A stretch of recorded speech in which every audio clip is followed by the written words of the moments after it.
Prezados amigos, estamos iniciando mais um evento da Micos, Encontros de Cultura. Para conduzir os trabalhos, nosso presidente Flávio Ferreira Presser, a quem nós passamos a palavra. Obrigado, Paulo Regis. Primeiramente, quero a todos presentes dizer os nossos agradecimentos por compartilharem conosco mais este fim de tarde promovido pela Micos, Encontros de Cultura, que na última semana completou 70 palestras, trazendo novos conhecimentos, promovendo debates e também, obviamente, momentos de entretenimento. Recebi hoje o portfólio de todas as nossas atividades feitas pelo Mauro e vi lá que a última é a 70, a tua agora é a 71ª palestra, ou seja, temos um número bastante já significativo delas realizadas.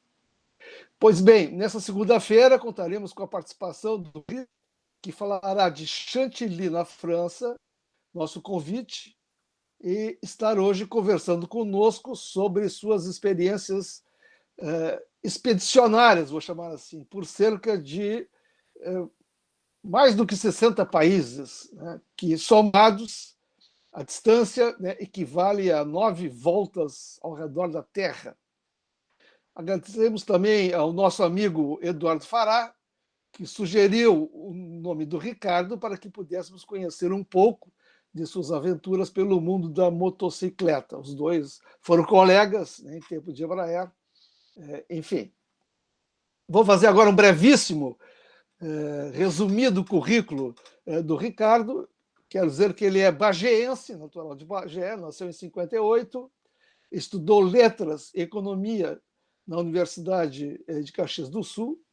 Em 83, entrou na divisão de vendas internacionais da Embraer e se mudou para São José dos Campos, São Paulo, né? Em 96, foi transferido para a França com a missão de abrir o mercado europeu para o avião da Embraer chamado ERJ-145. Depois atuou como vice-presidente de um grupo de leasing de aeronaves.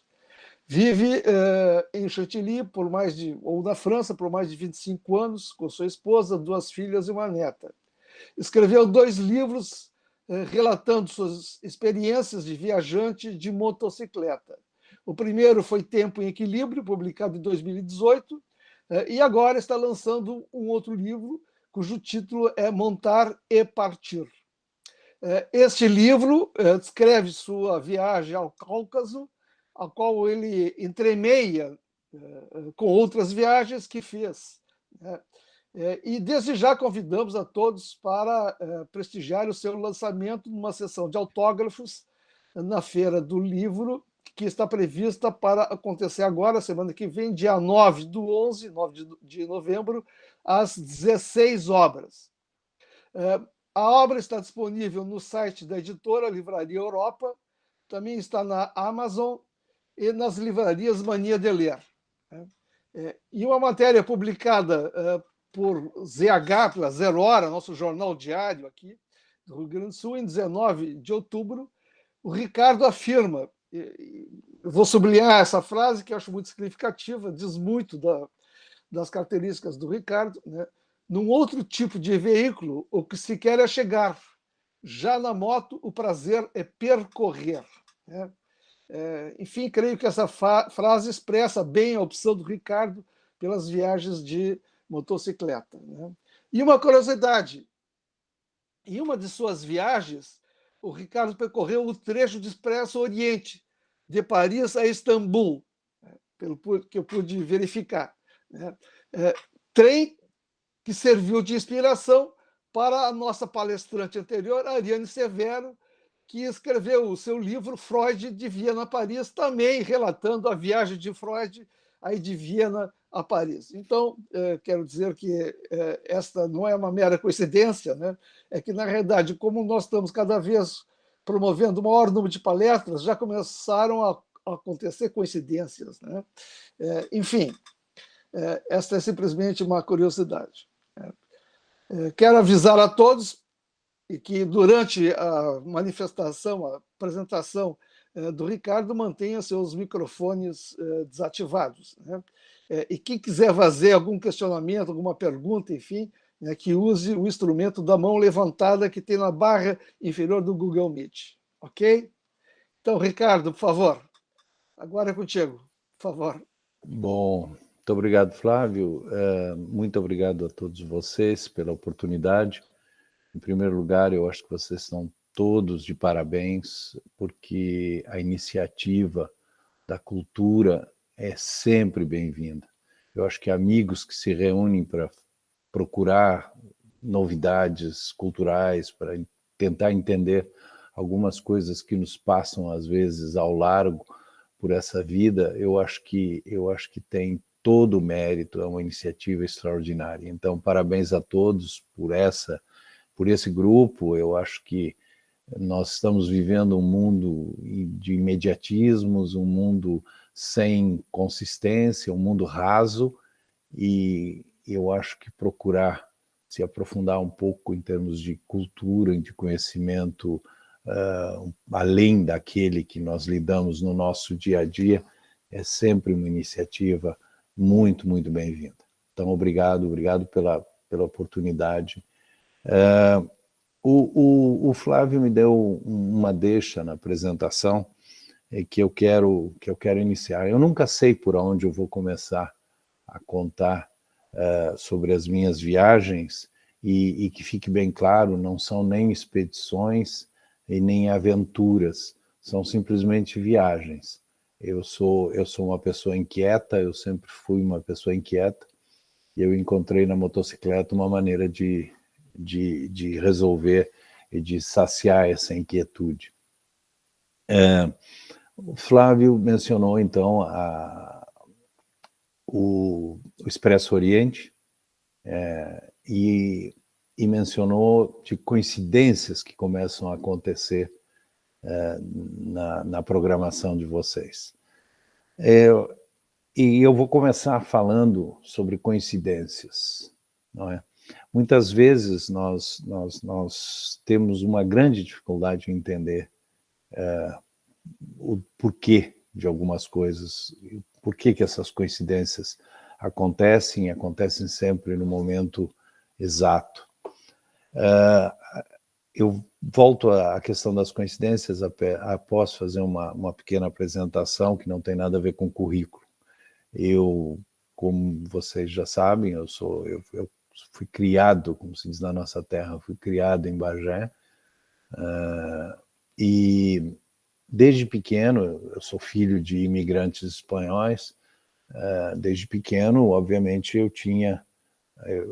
o meu mundo girava entre o mundo brasileiro e o mundo da Espanha, que é a terra dos meus pais. E meu pai foi vice-cônsul honorário em Bagé, foi presidente da Sociedade Espanhola, então eu tinha acesso à biblioteca da Sociedade Espanhola de Bagé, que é uma biblioteca belíssima, infelizmente muito pouco utilizada, porque ela está toda em espanhol. E eu frequentava muito essa biblioteca, então o sonho e a viagem fizeram parte do meu mundo desde pequeno. E a moto chegou logo depois, que eu conto no meu primeiro livro, que é esse aqui. Eu tinha mais ou menos 11 ou 12 anos, e eu cruzei com um motociclista inglês que tinha estacionado a moto ali na Praça dos Esportes, em Bagé, e eu fiquei fascinado com aquele motociclo, como se chamava na época. Era uma BMW preta, e os bagageiros deles estavam realmente repletos de adesivos, de muitos países, de muitos lugares, né? A moto coberta de poeira, o sujeito coberto de poeira. Isso, estou falando, se eu tinha 12 anos, nós estamos falando mais ou menos 1970. E eu tentei conversar com ele falava um espanhol bastante razoável, e em espanhol começamos a conversar, e aquele moleque ali na volta o guri, o piá, na volta da motocicleta, querendo saber mais, porque para mim era uma coisa assim fascinante de pensar que alguém montava em uma moto e pudesse viajar pelo mundo, né? Então isso nunca me abandonou. Obviamente, assim que eu pude, eu comprei a minha moto e comecei a fazer algumas viagens, isso nos anos 80, final dos anos 70, pelo Brasil e tal, mas sem maiores pretensões, e nessa época eu já preferia também fazer a competição, ia fazer competição de enduro, corria de moto nos enduros da Independência, os campeonatos de enduro brasileiros, né?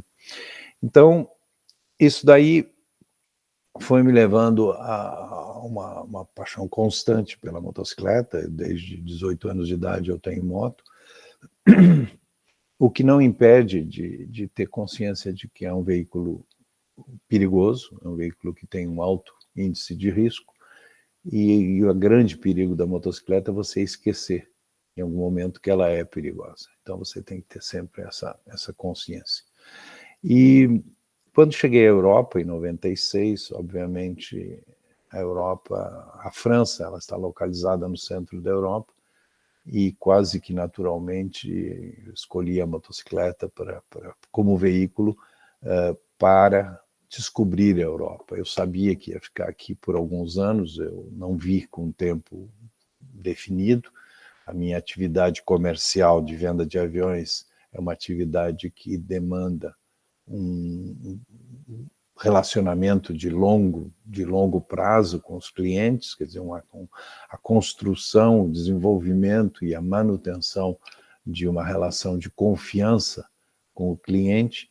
Então isso exige uma série exige muitos anos. Então eu sabia que ia ficar aqui bastante tempo, e compramos uma moto, e minha mulher e eu começamos a viajar. Para dar uma ideia, a minha esposa, ela não sabe andar de bicicleta, mas ela aceitou subir na moto comigo, e a gente começou fazendo passeios de 200, 300 quilômetros até Rouen, até Lille, até o norte da França, e quando ela se deu conta, ela já tinha ido a São Petersburgo comigo, na Rússia, né? E ao longo desses anos, são já 25 anos aqui na França, nós viajamos muito juntos, e também eu viajei muito sozinho, em viagens em solitário, porque a minha esposa tem a sabedoria de saber decidir sobre quais viagens ela vai, em quais viagens ela não quer ir. Em viagens mais difíceis, ela assim, né, ela prefere, ela me diz, não, essa é uma viagem só para ti, não vale a pena irmos os dois, eu não quero passar desconforto, e etc. Então, obviamente, lugares como o Irã, ou o Paquistão, ou o Afeganistão, não são lugares para você levar sua esposa. São países muito complicados para uma mulher. Então, continuamos a viajar, e o nosso objetivo sempre foi de visitar inteiramente a Europa, da Rússia até Portugal, e do Círculo Polar Ártico na Noruega até as ilhas do Mediterrâneo. Aqui vocês veem a foto da fronteira da Turquia com o Irã. Esse é o castelo de Zak Pasha, e é um lugar belíssimo. Essas montanhas, nós estamos aí a 12 quilômetros da fronteira com o Irã. Então, e a primeira foto aparecia o Monte Ararat, que foi sempre, para mim, a primeira vista dessa montanha. Foi, claro, que na nossa formação cristã, católica, e a formação católica nos remete o Ararat diretamente à Bíblia, não é? Bom, sem tergiversar, nós então começamos a viajar como casal, e eu continuei fazendo uma série de viagens, e eu sempre gostei de escrever, gosto de ler e gosto de escrever. Então comecei a escrever matérias para a revista Duas Rodas, para a revista Moto Aventura, para revistas de motocicleta italianas, espanholas, portuguesas, e a cada viagem fazia as minhas crônicas sobre os acontecimentos. Então, as minhas viagens, o que eu escrevo sobre elas não são exatamente relatos de viagem, são reflexões de viagem. E no primeiro livro, que eu intitulei Tempo em Equilíbrio, foi uma viagem que eu decidi fazer quando eu deixei a Embraer, depois de 32 anos na empresa, e depois de uma história de mais de 500 aviões vendidos para a empresa, para mais ou menos 28 ou 30 companhias aéreas diferentes. Eu decidi deixar a empresa por minha própria iniciativa, porque tinha vontade de fazer outras atividades, fazer coisas novas e mudar um pouco. E quando deixei a Embraer, eu precisava desse tempo para mim, um tempo de reflexão, um tempo em equilíbrio, e eu precisava reencontrar o meu balanço, o meu centro, né? Então, eu programei uma viagem de 1 ano, sabática, saindo daqui, da minha casa, e eu pretendia fazer a volta ao mundo durante 1 ano. O que aconteceu foi que eu fui contratado, alguns dias depois de deixar a Embraer, por uma empresa de leasing dinamarquesa, e essa empresa me disse: olha, Ricardo, você assina um contrato conosco, mas nós te damos 6 meses. Você tem 6 meses para viajar e depois você vem trabalhar conosco. Bom, aos 57 anos a gente não pode também se dar o luxo de dizer esse emprego eu não aceito, né? Então, eu saí, eu tinha programado toda uma volta ao mundo completa, então o que eu fiz foi abrir o mapa do mundo e simplesmente procurei o lugar mais distante de Paris que eu pudesse ir com a motocicleta sem molhar os pés, sem cruzar nenhum trecho de água. Então, o lugar mais distante de Paris por terra, overland, como se diz, é Singapura. Então, eu resolvi ir até lá, saindo pela França, cruzando a Europa, passando os países bálticos, cruzando toda a Rússia, o Cazaquistão, o Uzbequistão, a Mongólia, Sibéria, o extremo leste da Rússia, e depois eu fui para o Japão, Coreia e tal. E chegando até Singapura 6 meses depois. E tudo que eu escrevi nessa viagem transformou-se em um livro.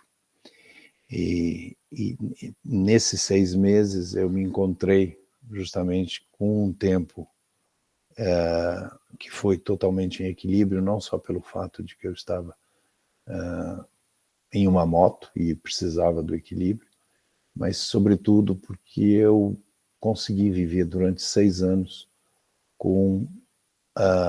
considerando simplesmente o tempo presente, o agora. É muito curioso isso, porque você quando está em uma viagem assim, que você não tem data de retorno, e você está numa motocicleta, portanto exposto aos elementos, exposto à chuva, ao sol, ao frio, ao calor, a estradas desse tipo, por exemplo, que vocês veem aí, você vive o agora, você vive o dia a dia.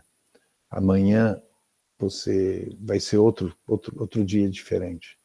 E o que é curioso é que as pessoas, quando encontram contigo ao longo dessa viagem, e o fato de viajar sozinho predispõe o seu contato com pessoas com locais,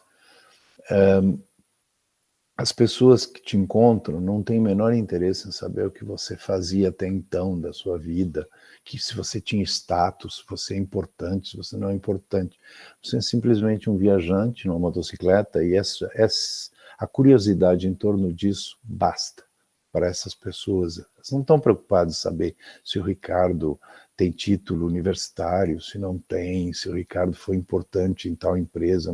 Não, simplesmente o Ricardo é um viajante, e então o meu passado simplesmente não tinha nenhum interesse, para as pessoas com quem eu encontrava. E da mesma forma, o meu futuro naquele momento não tinha o menor interesse para mim, porque eu estava vivendo durante 6 meses o momento presente. O futuro eu iria me preocupar quando voltasse dessa viagem, não antes. Então, você consegue a mágica de viver durante 6 meses, simplesmente vivendo da manhã até a noite, vivendo dias diferentes, completamente diferentes, em lugares diferentes, em que você realmente faz com isso uma espécie de depuração emocional tão grande, né? Você se limpa por dentro, você psicológica e emocionalmente você muda. E obviamente qualquer viagem muda o indivíduo, né? Qualquer viagem que você faça, e não estou falando aqui de motocicleta, ou qualquer viagem, você nunca voltará ao mesmo, né? Você sempre vai trazer algo que você incorporou nessa viagem e que vai te servir de alguma maneira. Então, eu digo tudo isso para falar de um aspecto que é muito curioso e que me aconteceu em várias ocasiões nas viagens, são as estranhas coincidências que te fazem, de certa maneira, questionar até a existência da coincidência. Será mesmo uma coincidência ou será simplesmente uma conjunção de elementos que deveria acontecer? Eu conto para vocês uma história, 2 histórias muito pouco prováveis. Depois eu vou contar uma terceira, que além de pouco provável, totalmente inverossímil, ela teve consequências 20 anos depois. São 3 historinhas muito interessantes que aconteceram em viagem. A primeira delas foi quando eu estava saindo para essa viagem até Singapura. Eu deveria cruzar toda a Rússia, como eu disse, de Látvia, na fronteira com Látvia, com a Letônia, até Vladivostok. Para vocês terem uma ideia, na cabeça do russo, o agente de fronteira russo na Letônia, quando ele perguntou qual é o próximo país que você vai depois da Rússia, quando eu disse Japão, eu estou entrando com a moto na Europa e vou sair na frente do Japão. Eu disse, o próximo país daqui é Japão. Ele apontou para a moto e disse, com isso? Eu disse, sim. Ele disse, você é louco, né? E então as distâncias são imensas, né? E chega um ponto na Rússia, chega um ponto depois da Sibéria, além da Sibéria, o Oriente Russo, as estradas passam a ser muito complicadas, muito difíceis e muito pouco mapeadas. Você não tem muita informação de como é a estrada, se tem bandidos, se tem assaltantes, se tem asfalto ou não tem asfalto, se tem cascalhos, se tem barro, se tem pontes ou não tem pontes. Então, você entra numa zona de desconhecido, que tem mais ou menos de 2 a 4 mil quilômetros.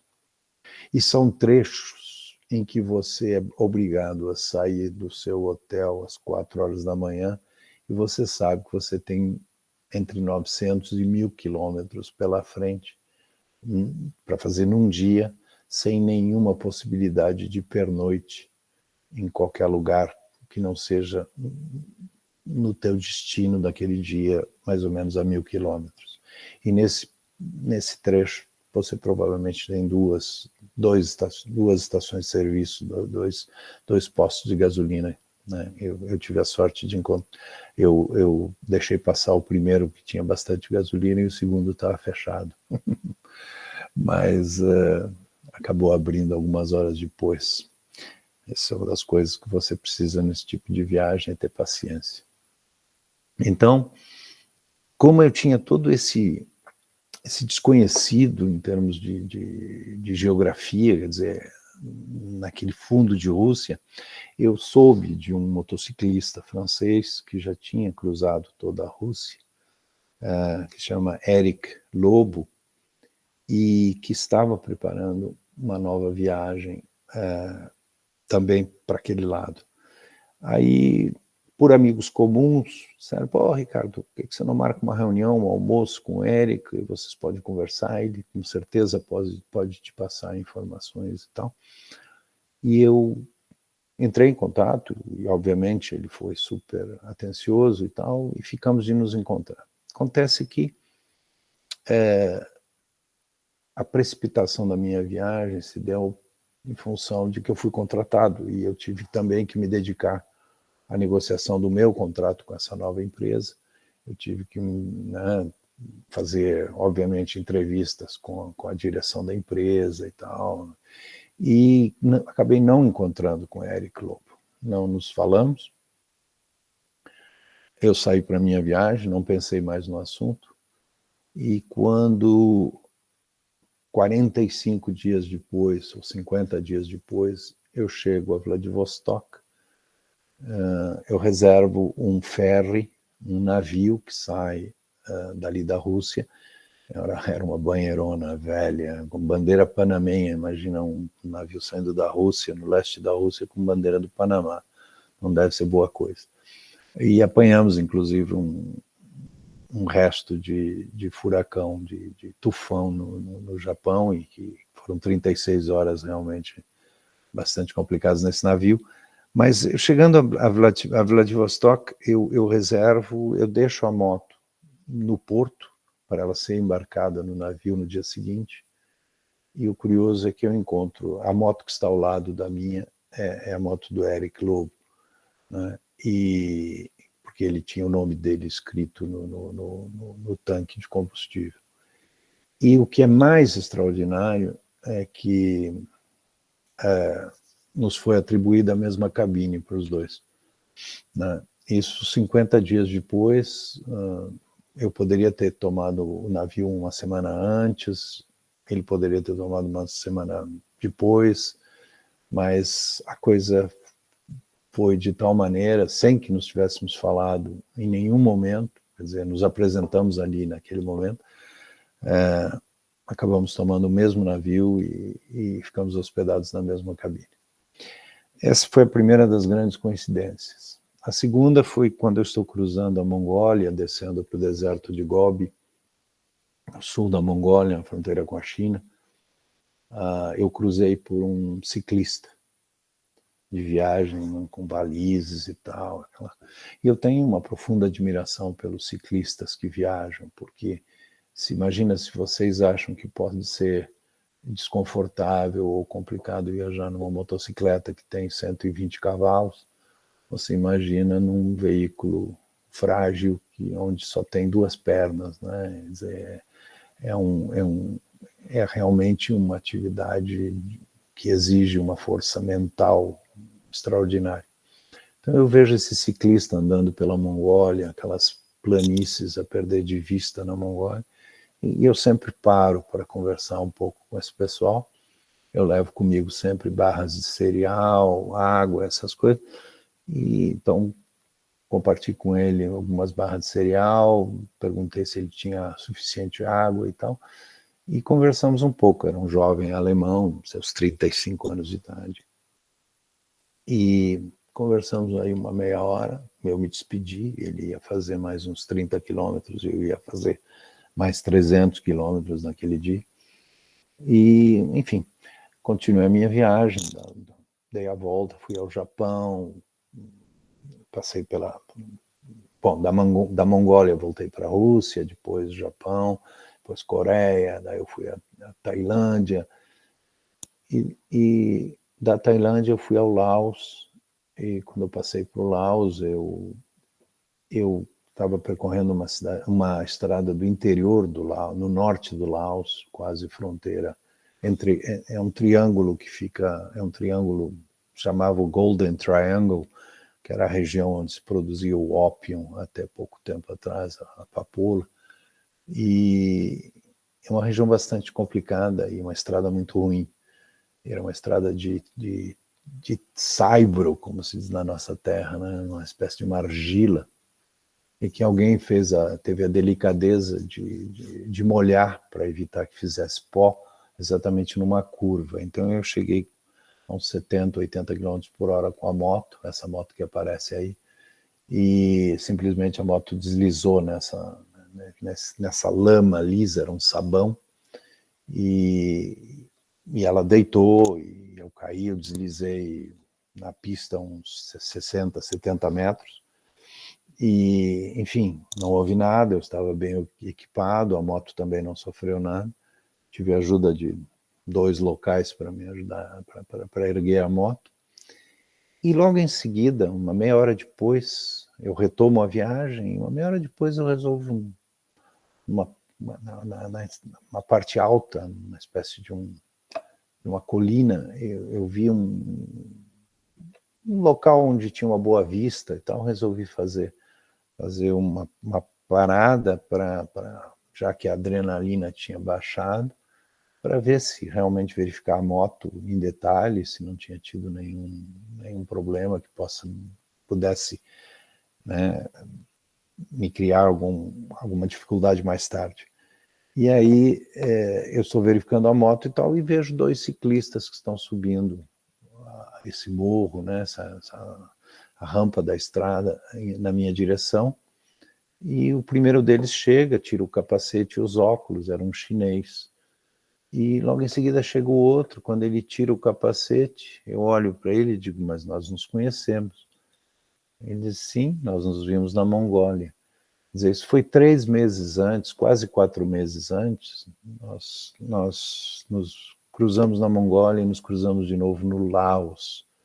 Quer dizer, não é entre Bagé e Caçapava, não é entre Porto Alegre e Viamão, não é entre Novo Hamburgo e 2 Irmãos. É entre a Mongólia e o Laos, a distância é imensa, e eram 90 dias de diferença. Quer dizer, isso aconteceu, esse encontro acontece exatamente no momento em que eu estava avaliando esse acidente que eu tinha acabado de ter. Então, essa foi a segunda grande coincidência numa mesma grande viagem.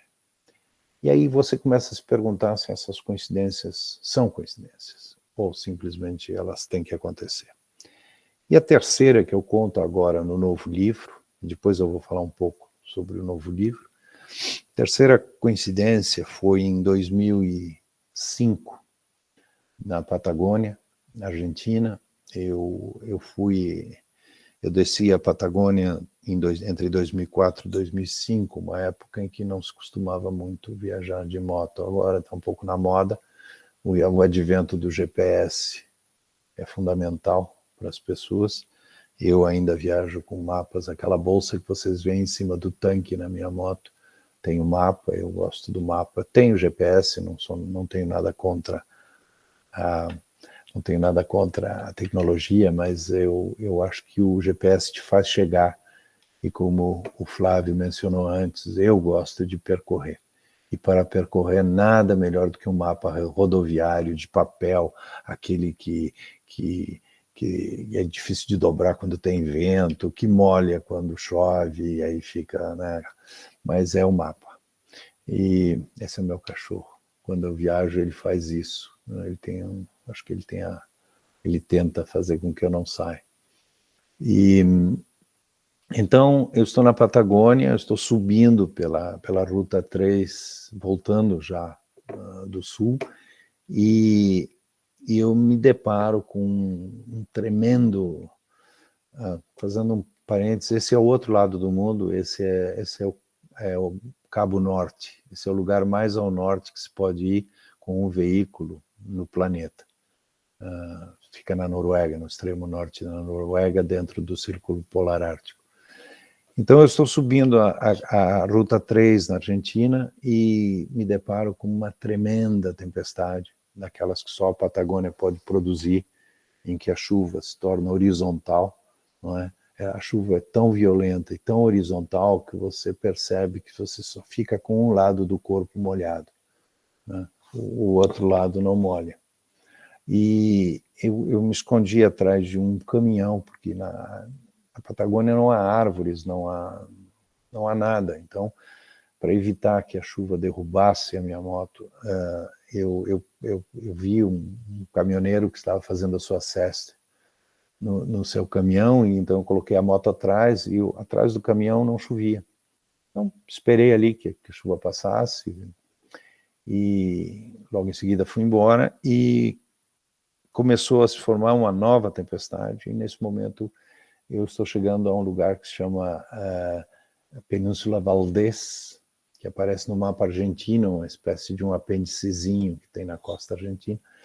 E essa península é ali onde se reúnem as baleias para procriação, então, no verão. E a cidadezinha da Península Valdés se chama Puerto Pirâmides. E eu consegui uma pousada antes que a segunda tempestade caísse. No dia seguinte, amanhece com sol, eu resolvi sentar na varanda da pousada, tomar sol, descansar um pouco e ler, né? A dona da pousada me trouxe um mate, ótimo, estava feliz da vida. E o livro que eu estava lendo, sem nenhuma coincidência, era um livro de um americano que resolveu comprar uma moto e depois tirar a carteira de motorista e descer de Nova York até Ushuaia, sem nunca ter tido nenhuma experiência. Então, o americano o gringo passou por muitos perrengues na América Central e tal, e tal.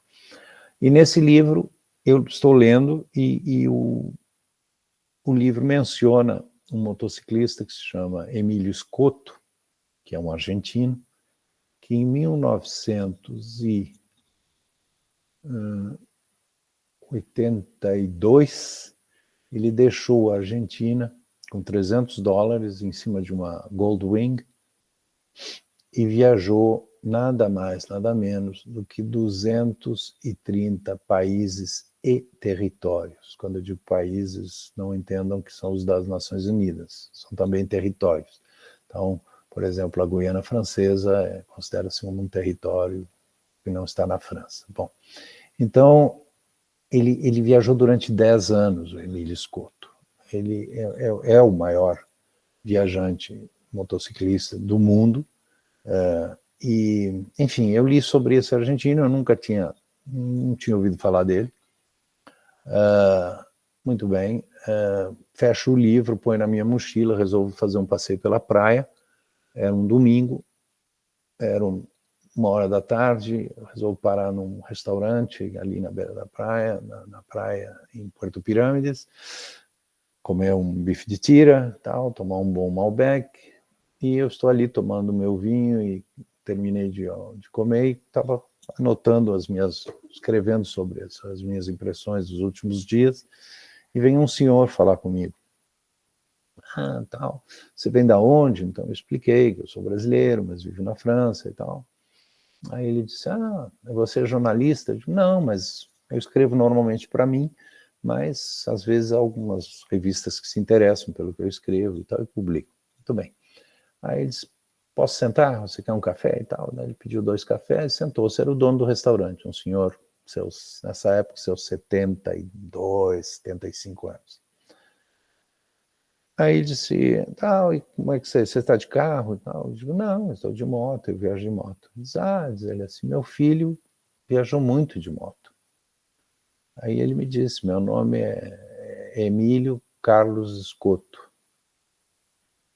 Eu tirei o livro da mochila, abri o livro na página 19 e disse, eu acabo de ler sobre seu filho, num livro escrito em inglês por um americano, em Puerto Pirâmides, que tem 2.000 almas, né, num lugar perdido da Argentina.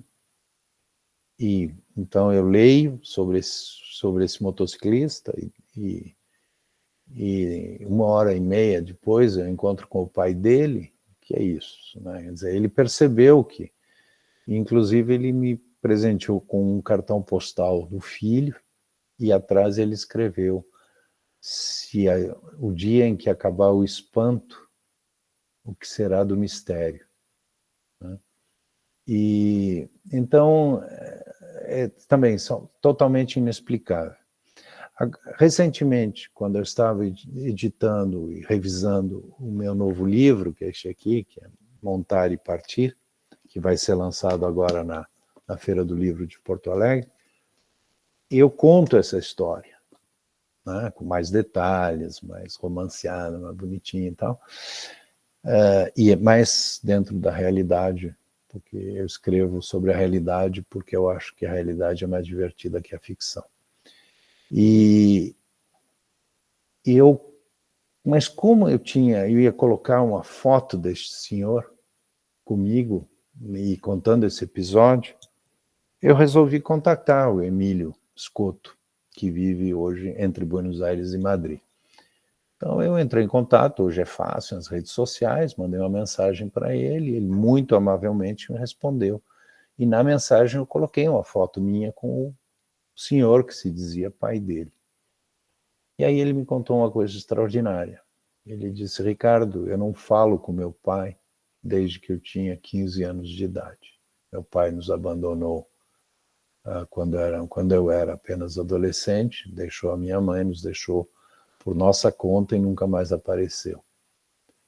Eu disse, eu disse, desculpa, não tinha intenção de... Disse, não se preocupe, eu tenho 65 anos de idade e já exorcizei isso.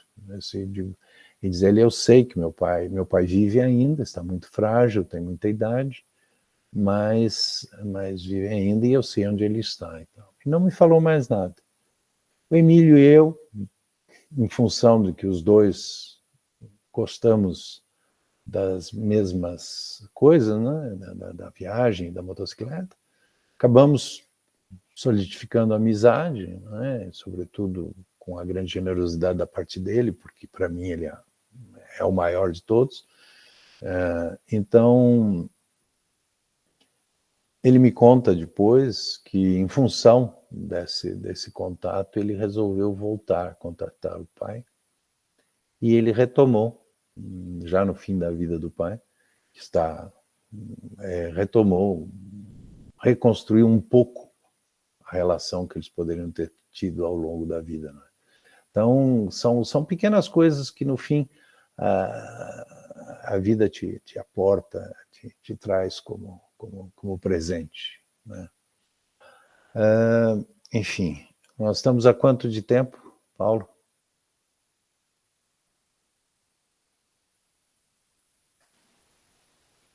Quem é o moderador do tempo? Posso continuar?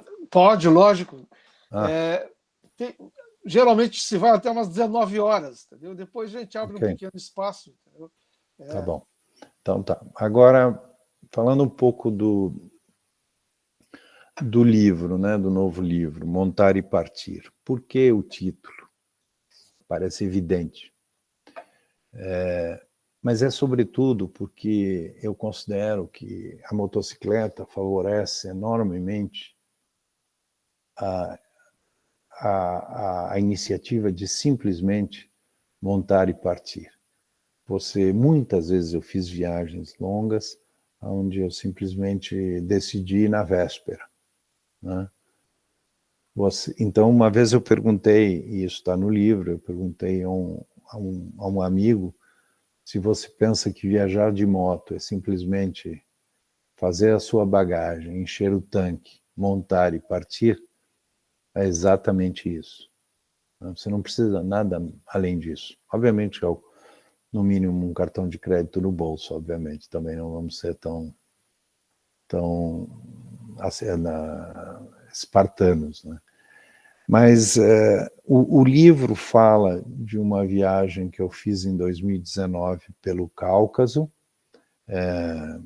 pelo leste da Turquia, pela Geórgia, sul da Rússia, Azerbaijão, Armênia, e que recentemente se engalfinharam em mais uma guerra, não é? Pelo Nagorno-Karabakh. E eu visitei essa região toda, inclusive o Nagorno-Karabakh e tal. E quando voltei, foi uma viagem de 35, 40 dias acho que foram, eu escrevi ao longo dessa viagem mais ou menos umas 25 crônicas. E Bom, ficaram aí e tal. Quando nós tivemos o primeiro confinamento em 2020, como todo mundo, porque aqui na França os confinamentos foram obrigatórios, né? Não foram confinamentos, digamos, aleatórios ou voluntários e tal. Aqui o governo, se você fosse apanhado na rua sem um motivo, nós tínhamos 5 motivos diferentes que podíamos sair de casa. Se nenhum desses motivos se aplicasse, você tinha uma multa de 135 euros, que dá uns R$700, não é? Segunda multa passava para 600 e a terceira para 1.500. E na quarta multa você vai preso. Então é simples, não tinha muita alternativa. Então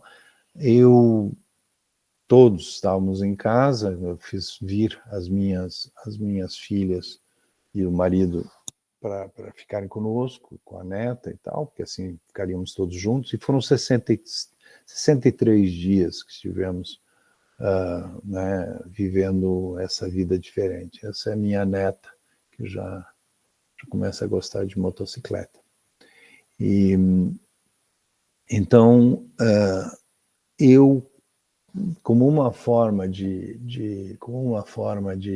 exorcizar esse momento de angústia, né, que todos nós vivemos e foi tão complicado, eu comecei a recuperar no meu computador, nos meus arquivos, nos meus discos duros, toda uma série de textos que eu tinha, alguns eu tinha publicado, outros não, e sem querer acabei encontrando um fio de ligação entre a viagem do Cáucaso e cada um desses textos. Então, Montar e Partir é um livro que fala de uma viagem de moto, onde você incorpora a cada capítulo um flashback de uma outra viagem, e há uma condução que leva até esse segundo texto. Então, em cada capítulo, e há uma diferenciação no livro do que é a viagem em tempo real e a viagem em flashback, e que acontece em algum lugar do mundo em outro tempo, né, em outros anos. Então, é uma espécie de superposição temporal e geográfica, e que mostra que, na verdade, a ideia é a mesma em qualquer lugar do mundo, em qualquer região do mundo que você se encontre, a essência da viagem é a mesma. E o livro consegue passar isso daí. E nos meus escritos, obviamente que eu não fico contando que levantei este é o castelo que acabou de mostrar, o castelo de Chantilly, fica a 1,5 km de onde eu moro. É um dos castelos mais bonitos da França. E obviamente que eu não fico narrando que eu levantei às 6 horas da manhã, que eu fiz 500 quilômetros e que eu fui dormir às 10 da noite. Ninguém quer ouvir isso, né? Não interessa a ninguém isso. E tampouco é um livro para motociclistas. Eu costumo dizer que a moto é, para mim, uma ferramenta de viagem. Eu encontrei na motocicleta a melhor forma de viajar, aquela que me dá o maior contato com as pessoas, com a paisagem, com o lugar, né? Então, obviamente que isso, tem gente que viaja de carro, tem gente que viaja de bicicleta, como eu disse, ou de outras maneiras. Para mim, a motocicleta é a ferramenta da viagem. Só que no meu livro ela passa, de uma certa maneira, a ser mais um personagem, né? Ela me acompanha, não só me acompanha, como ela me leva, né? Mas sou eu que a conduzo. Então, essa simbiose, né? Quando você está sentado na moto, você sente a superfície da estrada. Ela transmite para você, a vibração da estrada passa para você. Então, é por isso que é impossível você colocar uma almofada entre você e a sela da moto, porque não funciona, você perde o contato. Então, essa simbiose, esse suporte mútuo, né? Porque a moto não vai a lugar nenhum sem mim e eu não vou a lugar nenhum sem a moto. Então, é um pouco estranho isso daí. Então, isso daí são reflexões que aparecem nesse livro e que obviamente, eu tenho a intenção de continuar a fazer em outras viagens. Eu estou justamente iniciando as tratativas com a minha empresa para já deixar de trabalhar, ou seja, passar para o rol dos aposentados logo, nos próximos meses. E então a minha ideia é voltar a viajar novamente. Logo vou fazer uma viagem no ano que vem de um ano, onde ou eu faço uma volta ao mundo, se o mundo não estiver tão complicado. Neste momento ele está muito complicado, ou eu vou fazer uma ida e volta do Alasca ao Ushuaia e de Ushuaia ao Yukon, no Canadá, durante um ano. Então, são planos, e eu acho que na vida a gente tem que ter planos, tem que ter sonhos, e que sejam sonhos ao alcance da mão. Não adianta você sonhar que na semana que vem você quer virar milionário, porque isso não vai acontecer. Então, se você sonhar com sonhos que você possa alcançar, é simples. E os meus sonhos passam pelo guidão da minha moto. E portanto, eu facilmente os alcanço com as minhas mãos. Então, é simples, não é muito complicado. E se eu faço esse tipo de viagem, se eu aproveitei para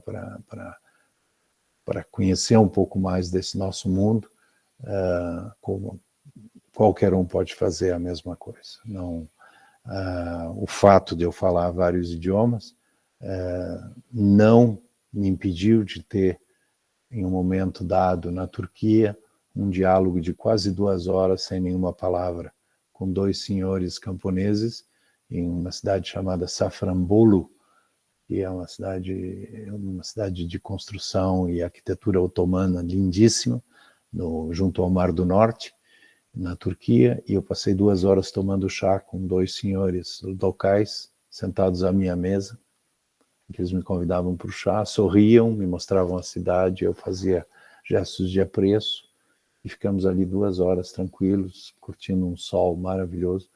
E quando eu fui embora, tirei a carteira para pagar, eles enfiaram a minha carteira de volta no bolso, e se despediram de mim na forma turca, encostando as têmporas da cabeça nas minhas têmporas, e que é um gesto de bênção. E quando eu subi na moto, eu olhei para trás e os 2 continuavam ali, impassíveis, como eu digo no livro, como se só a eles o segredo da eternidade pertencesse. Entendeu? Então, são lições e que não precisam de palavras. Às vezes, as melhores conversas não precisam de palavra. Às vezes, a gente encontra com um velho amigo, simplesmente sentado do lado dele, pedir uma cerveja para cada um e não precisa falar mais nada. Você está ao lado do teu velho amigo. Entendeu? Então, é isso. Eu acho que a vida é muito curta para vinho barato. É por isso que eu vivo na França. Obrigado. Isso aí, muito bom, Ricardo, foi ótimo. Enfim, um viajante como tu deve ter muitas narrativas, né? Muitas histórias para contar, evidentemente. Né? E me permita, antes de passar a palavra para o Mauro, que já se inscreveu aqui, eu fazer um pouco mais de merchandising desse teu livro, desse teu último, que é o Montar e Partir, né? Que vai ser lançado na Feira do Livro, dia 9 de novembro, às 16 horas. Vai ter uma sessão de autógrafos lá na Praça da Alfândega.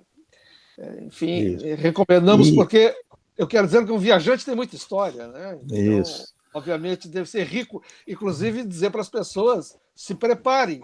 Não precisa comprar 2 livros. Compre apenas um, porque parece que você bem li, O livro tem 400 páginas, é isso, né? O livro tem 490 e... Quase 500.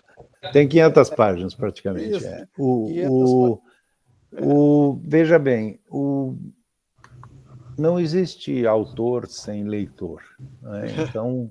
Então não tenha dúvida que eu publico esses livros, não tenho muito interesse no retorno econômico, não vivo disso, mas o meu prazer de saber que o livro poderá estar na estante de alguém, ou que ele seja lido, ou que daqui a uns anos, que a gente não esteja mais aqui, alguém possa encontrar esse livro e dizer, pô, vou dar uma olhada.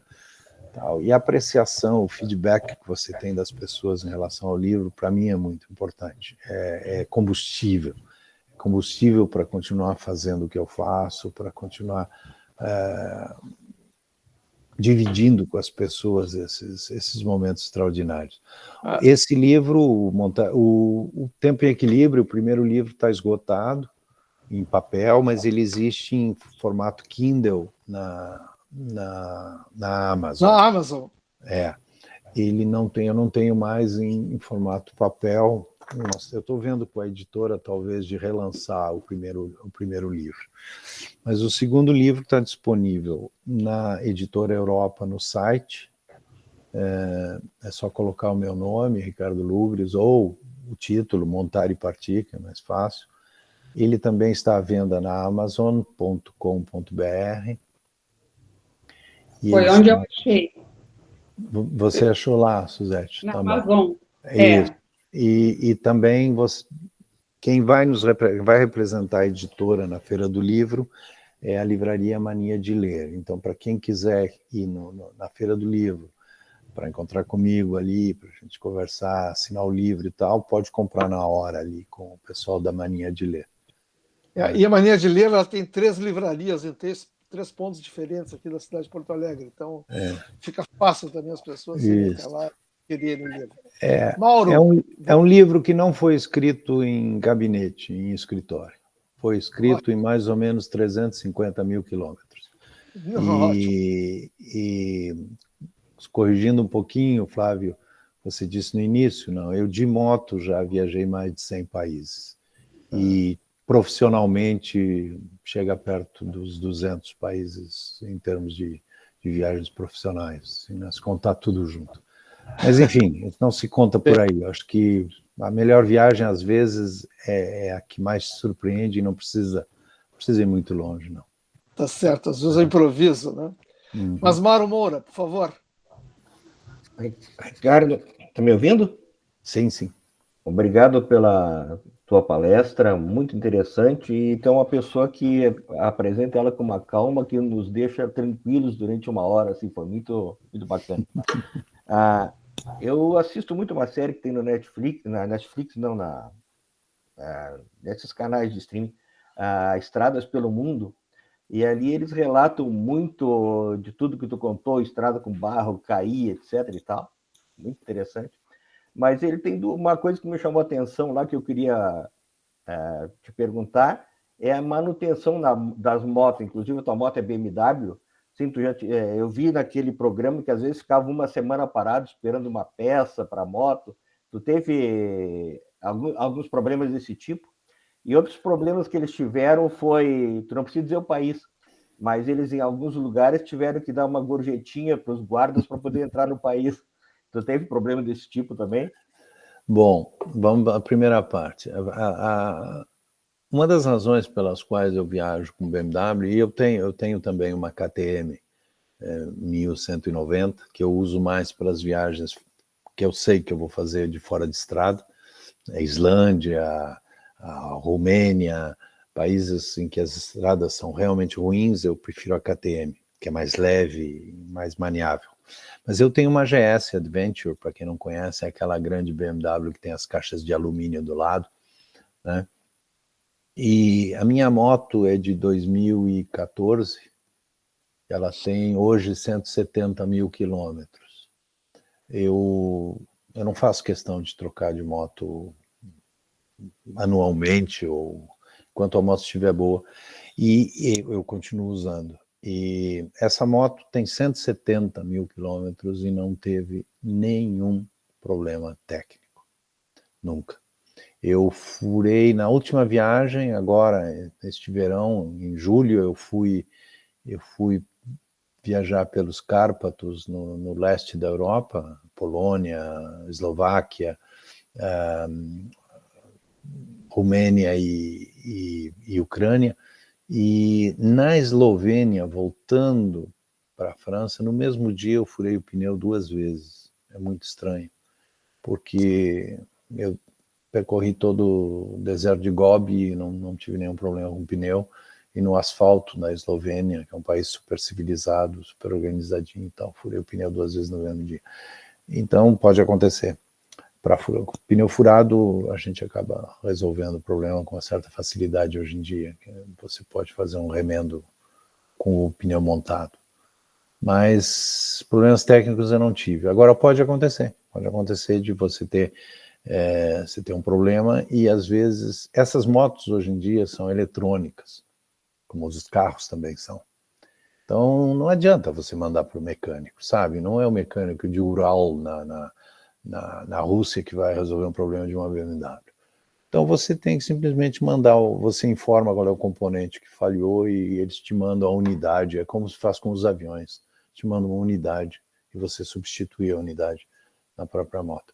Comigo nunca aconteceu, mas eu mantenho a minha moto muito bem mantida. Aliás, amanhã às 9 da manhã eu levo para a concessionária para uma revisão e para trocar já os discos de freio e tal. Então, e a minha moto eu mantenho pela BMW, eu não levo em mecânico e não faço eu mesmo também. Então, nunca tive problema. Quanto à questão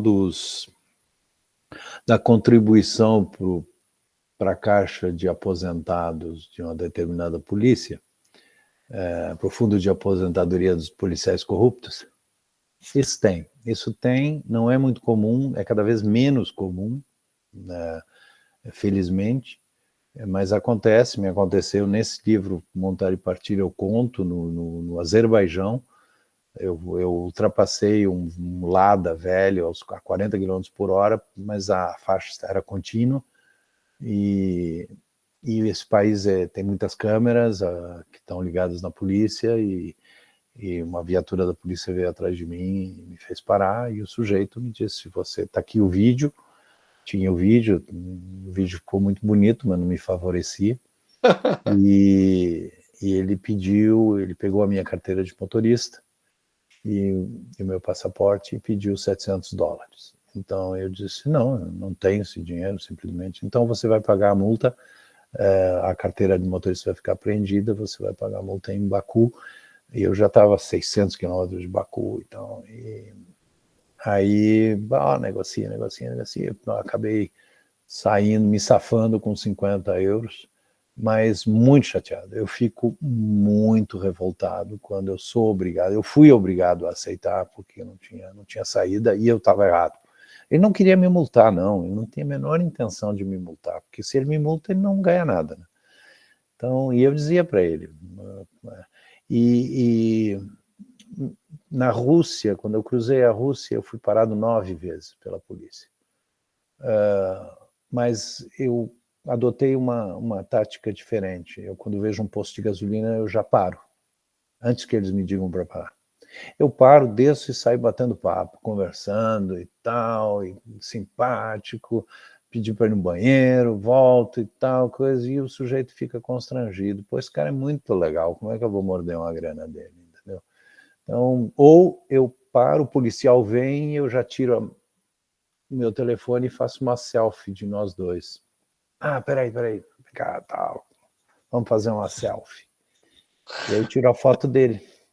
Daí ele fica com medo de dinheiro porque eu tenho a foto dele. Então tem algumas astúcias assim, para evitar a mordida. Mas ela acontece. Tem que administrar. Boas histórias. Eduardo Fará, por favor. Primeiro, quero agradecer. Vem pergunta técnica. Não vem nada, pelo contrário, a pergunta técnica em termos, sabe que nós dois temos uma paixão em comum, né? Eu sou um homem que acho que moto bacana, mas eu gosto mais das águias, né, que voam mais longe. Também, a gente pode cobrir a distância pelo chão, que é magnífico. Dom, parabéns. Eu sou um viajante não tão assim como tu, por baixo do mundo, mas eu quero te dar os parabéns e agradecer o teu tempo. Que, olha, parabéns pela narrativa. Eu já tinha curiosidade pelo teu trabalho. Quando estava na Embraer, que sempre uma curiosidade, o pessoal comentava lá, o Douglas agora fez um passeio tal, Y. E só ouvia falar, né? Mas eu ficava curtindo, pô, deve ser legal o que ele fez, né? E aí eu não tive a oportunidade de nunca trabalhar contigo lá na Europa, mas eu sempre fui um sujeito que torci pelo que tu falava. E lembra as erva mate que eu trazia para ti de vez em quando, até depois não tive mais tempo. Mas eu queria dizer que esse momento foi gracioso para aquelas pessoas que gostam de viajar, leiam, esse é um grau magnífico. Eu já tenho o livro na lista aqui, vou pegar teu autógrafo e já levo para quem quiser que eu leve também, que diz que não pode ir no dia. Então façam um caminhão de livros que eu levo lá, só que vai ter que sentar, autografar cada um e eu tenho que dar os nomes das pessoas para não esquecer, né, pessoal? Para me colocar como mandatário. E só uma pergunta técnica, que não é técnica, mas é sobre motos. Me diz uma coisa, você falou do equilíbrio, que eu achei fantástico, mas como é que tu enfrentava a situação da imprevidência? Porque não usasse GPS, parece piloto de raiz, né, que não usa... Piloto Nutella que usa o Airbus, essas coisas. Mas como é que tu conseguia te locomover sozinho? Com a mulher era mais fácil ter uma companheira, uma colega para participar, mas quando não tinha ninguém... Qual era a angústia que tu tinha no momento de te perder? Chegou a se perder na viagem alguma vez? Ou achar um sim, sim. O pior de se perder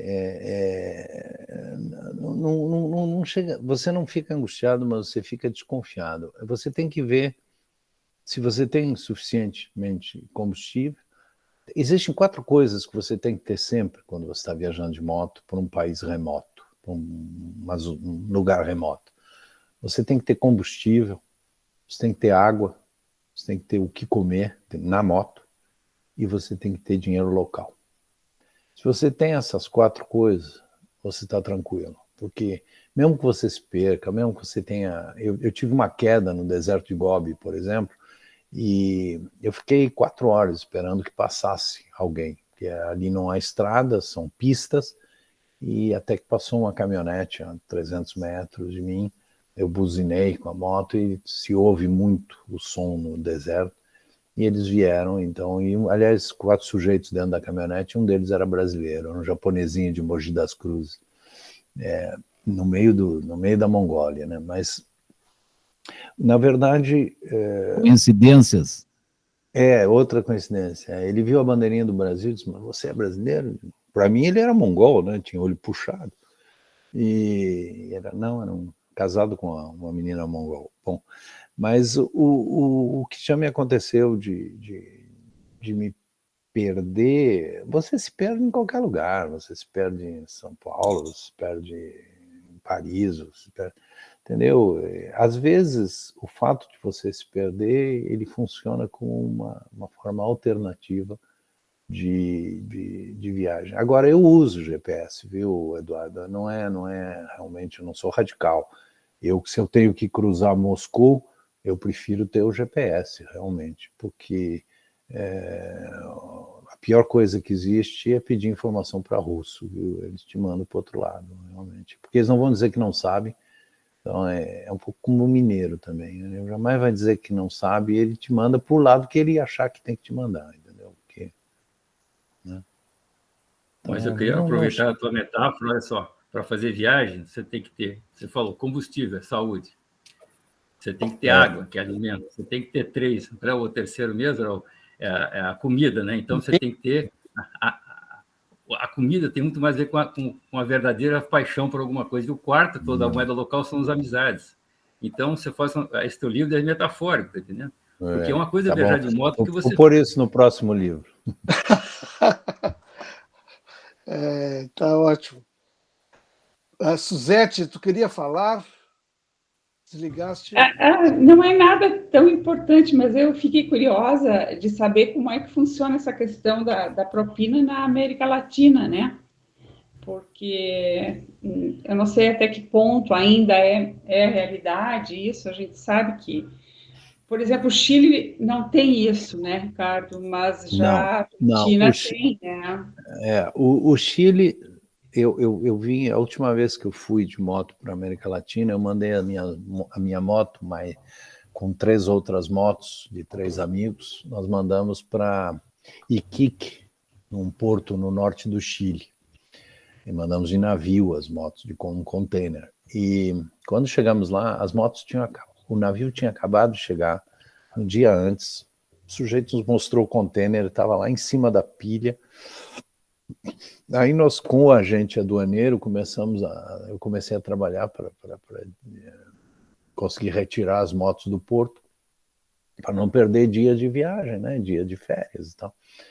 E lá pelas tantas eu disse para o agente aduaneiro, né? Escuta, vamos botar $200 na mão desse cara do porto e pronto, ele vai. E o sujeito disse, não, nem pensar e tal. Então, os chilenos não existem. E eles são rígidos, o chileno é muito rígido. Tá? Então, o chileno é o alemão da América do Sul. Ele realmente é. E eles não. O procedimento tem que ser seguido. Então, tá bom, mas para os latinos como nós, a coisa fica um pouco complicada. Já o argentino é outra coisa. Né? Eu estava descendo a Argentina em 2004 com dois amigos franceses. E lá nós tínhamos saído de Buenos Aires tarde e eu acelerei bastante, eram 6 horas da tarde, uma coisa assim. E aí nós íamos para São Luís, no oeste da Argentina, e eu acelerei bastante para sair daquela periferia de Buenos Aires, que, como a periferia de São Paulo, é bastante perigosa. Assaltos e coisa. Então, estava escuro. Né? E a uns 200 quilômetros de Buenos Aires, uma barreira da polícia argentina nos para. E eu vim atrás, os 2 franceses estavam na minha frente, e os argentinos, os policiais rodearam os franceses, começaram a falar em castelhano e tal, e os franceses não sabiam o que estava acontecendo, não estavam entendendo nada, começaram a ficar muito preocupados. Daí eu desci da moto correndo e fui no agente, eu morei em Buenos Aires, além de ser filho de espanhóis, eu vivi em Buenos Aires durante 2 anos, então eu consigo perfeitamente imitar a maneira argentina de falar. Y yo, che, espera, ¿qué querés? No, mirá, ¿vos sos argentino? No soy argentino, pero crecí acá. ¿Qué querés? No, mirá, sabés, acá ganamos poco, nos pagan el sueldo es muy chico, muy poquito, si nos podés ayudar con algo. Y bueno, sí, te puedo ayudar, pero me vas a decir dónde hay nafta e onde nos podemos quedar a dormir. Aí, bom, então não, segue aqui, na frente tem um posto de gasolina, e os mesmos donos têm um hotel e tal, fala que tu vem da minha parte, agente Rodrigo, não sei o que, tá bom, ok, então tá, deixei $5, tá, né? E não pede nada para meus amigos, que eles vão ficar chocados. Aí, tá bom, não agradeceu, foi embora, daí ele me põe a mão no ombro, assim, antes de eu sair com a moto, ele me puxa assim, diz assim, y atención, porque acá está lleno de policías corruptos. Ainda me avisou que os outros eram corruptos, né? Ele não. Paulo Regis, por favor. Ricardo, parabéns, excelente palestra. Fiquei com 2 dúvidas. Uma delas é referente a um adesivo que está preso na moto, né? Na caixa, essa caixa de metal. É um touro preto? Tem um adesivo preso na caixa da moto. Tem uma galinha pendurada. Não, além disso, a segunda pergunta é a galinha. Tá. O que significa aquela galinha? Não tem touro. O que tem são adesivos. Cada país que eu vou passando, eu tenho o hábito, em função daquele inglês que eu conheci, eu adotei o mesmo hábito. A cada país que eu visito, eu coloco um adesivo do país que eu visito. Então, essa moto, como já teve comigo uns 55, 57 países, ela está bastante, já não tem mais onde pôr adesivos. A galinha foi uma brincadeira que eu resolvi fazer. com as crianças, quando eu viajava, eu colocava a galinha, uma galinha daquelas de borracha, que era, na verdade, é uma dessas galinhas que a gente dá para cachorro morder, né?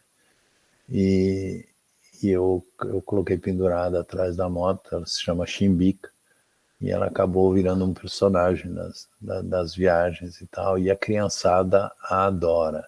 E isso cria um plano de simpatia nas fronteiras, né, sabe? As pessoas da conversa, as pessoas apontam para a galinha. Eu tenho alguns hábitos que eu mantenho, por exemplo, quando eu vou a um país mais carente, né, como é o caso do Marrocos, a Tunísia, a Romênia, são países mais pobres, a própria Bolívia e tal.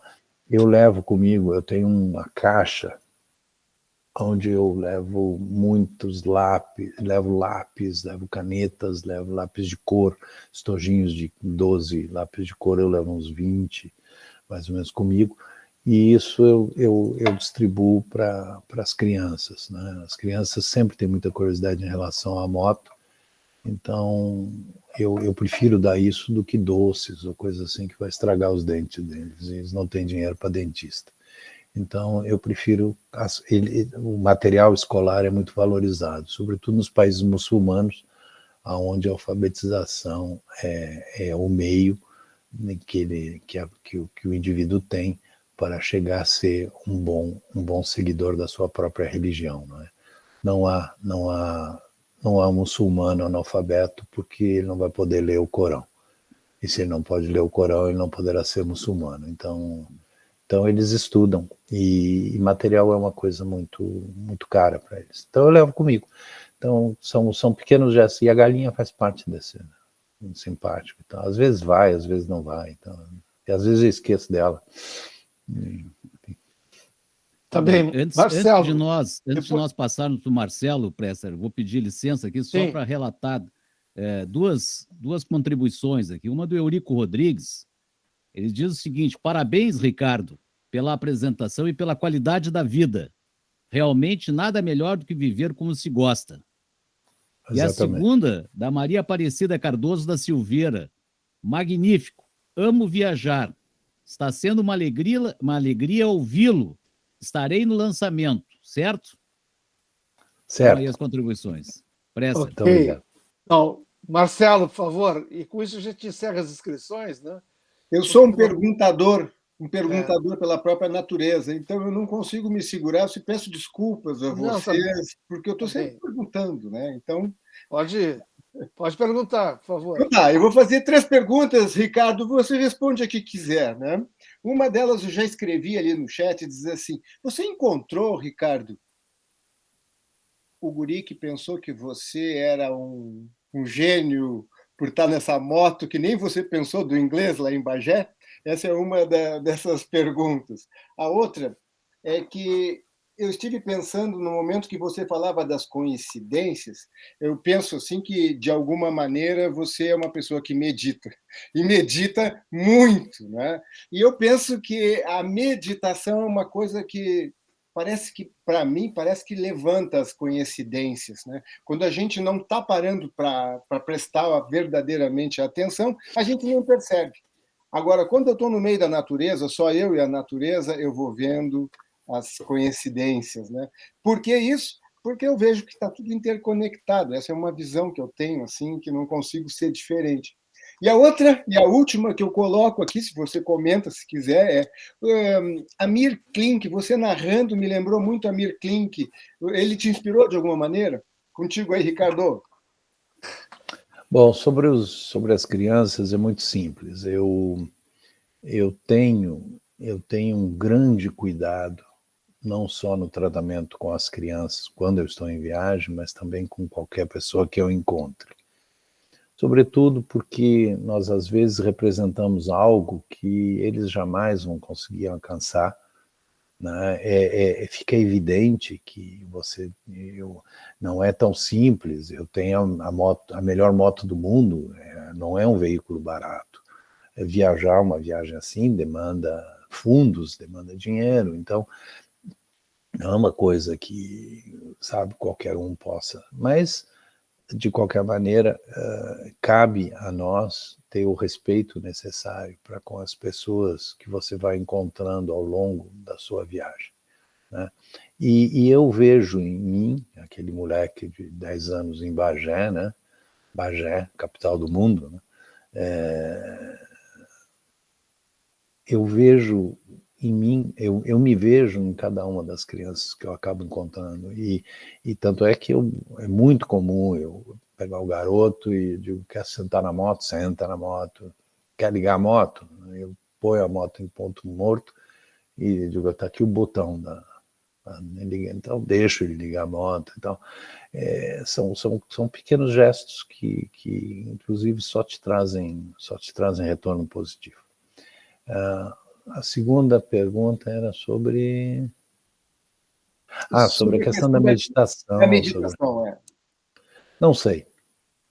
Eu digo neste meu último livro que se você que viaja, você acha que o dia que você acabou de viver em viagem foi absolutamente entediante, chato, sem nenhuma novidade, na verdade foi você que não prestou atenção direito, entendeu?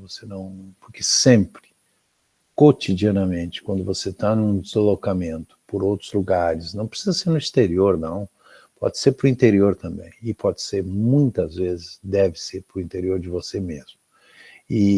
Porque a maior viagem é essa. Eu tenho uma citação nesse meu livro aqui que diz que a distância até a Lua não é muito grande quando comparado com a distância até o interior de você mesmo. E isso é do Charles de Gaulle, né? Então, eu vejo a viagem como uma percepção muito pessoal, né? Eu posso sentar na frente da Torre Eiffel e eu vou te fazer uma descrição da Torre Eiffel que você provavelmente não ouviu, ou que você não esperaria, porque eu vou vê-la da minha maneira, entendeu? Então eu acho que é assim. Então o que eu descrevo, ou o que eu conto nos meus livros, é a minha maneira de ver o mundo. O que cabe a você, Marcelo, concordar ou não, e está muito... sabe, você tem todo o direito de dizer, não, isso aqui que você diz, não estou de acordo. Muito bem. E o último era... Tem duas coisas que eu tenho muito orgulho. O primeiro é a minha memória, e o segundo eu esqueço o tempo todo. Amir Klink te influenciou? O Amir Klink. Bom, o Amir Klink, obviamente que ele é inspirador. Ele é inspirador sobretudo porque eu conheci o Amir Klink pessoalmente e tal. Você olha para ele, magrinho, pequeno, entendeu? De tamanho, ele faz apenas 1,70 m e tal. E aí quando você olha para aquele cara, você fica assim, não sai da tua cabeça dizer, mas esse cara atravessou o Atlântico remando, não é? Então, ele é inspirador, sim, porque ele é um sujeito de um mental fabuloso. Agora, o Amir Klink esteve perto de fazer o prefácio desse meu último livro. Ele só não fez porque ele teve restrições da editora, né, dele. O prefácio desse outro livro também é de um sujeito que eu tenho uma profunda admiração, que é o Gerard Moss, que é um piloto, que é um ecologista, um explorador, é um aventureiro fantástico. O Gerard monitorou todas as nascentes dos rios brasileiros. Ele fez aquele estudo sobre os rios voadores, por que chove em São Paulo, porque toda essa condensação que vem da Amazônia, isso é um mapeamento dele. O Gerard Moss deu 2 voltas ao mundo num monomotor, deu uma volta ao mundo num veículo, num Jeep Land Rover, ou seja, e é ele que escreve, então, o prefácio. Mas, obviamente, que Amir Klink é um cara inspirador, mas eu acho que são dois planos diferentes. Eu não me considero no nível dele, eu não sou escritor e eu não sou aventureiro. Eu sou um viajante que escreve. Ok. Ricardo, nós vamos encaminhar, porque, obviamente, como salientamos no início, né, nós estamos com um fuso horário aí de 5 horas, né, e, enfim, então já ultrapassou a meia-noite. Nós queremos aqui dizer não agradecer, mas dizer a nossa gratidão, né, de ter aceito esse convite, ter nos proporcionado essa 1h30 de conhecimentos, entretenimentos, enfim, né, e nos dando algumas lições de vida, né, de como poder viver bem, que eu acho que essa é uma missão que todos nós devemos tê-la em conta, né? E passo então a palavra ao Paulo Régis para fazer aí a parte final aí do nosso encontro, ok? Mais uma vez, obrigado, Ricardo. Sou eu que agradeço. Obrigado, Presser. Nós desejamos expressar a nossa gratidão ao escritor Ricardo Lubres pela excelente narrativa das suas viagens.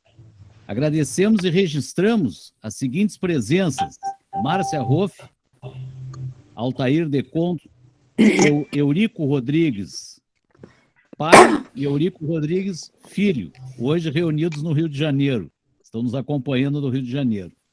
Suzete da Costa, Maria Aparecida Cardoso da Silveira, Heloísa Machado Rosa da Silva, Tiago Jardim e Marcelo Cabeda. Por derradeiro, nós informamos que na próxima segunda-feira, que é o dia 1º de novembro, em decorrência do feriadão, não haverá evento da Amicus, Encontros de Cultura. Nós convidamos a todos para participarem na outra segunda-feira, que é dia 8 de novembro, no mesmo horário, das 18 às 19 horas, da palestra online, diretamente de Belo Horizonte, do consultor Eurico Rodrigues Filho. Vai abordar um tema sobre investimentos, nessa época duríssima de investimentos, de rendimentos e de aperto financeiro. Então ele vai abordar esse tema. Os nossos trabalhos estão encerrados. Nós desejamos a todos excelente feriado, muita saúde e uma boa noite. Até breve. Obrigada. Boa noite a todos. Boa noite a todos. Boa noite. Obrigada. Parabéns, Ricardo. Obrigada. Obrigado, Ricardo. Boa noite. Obrigado a você. Boa noite. Até lá.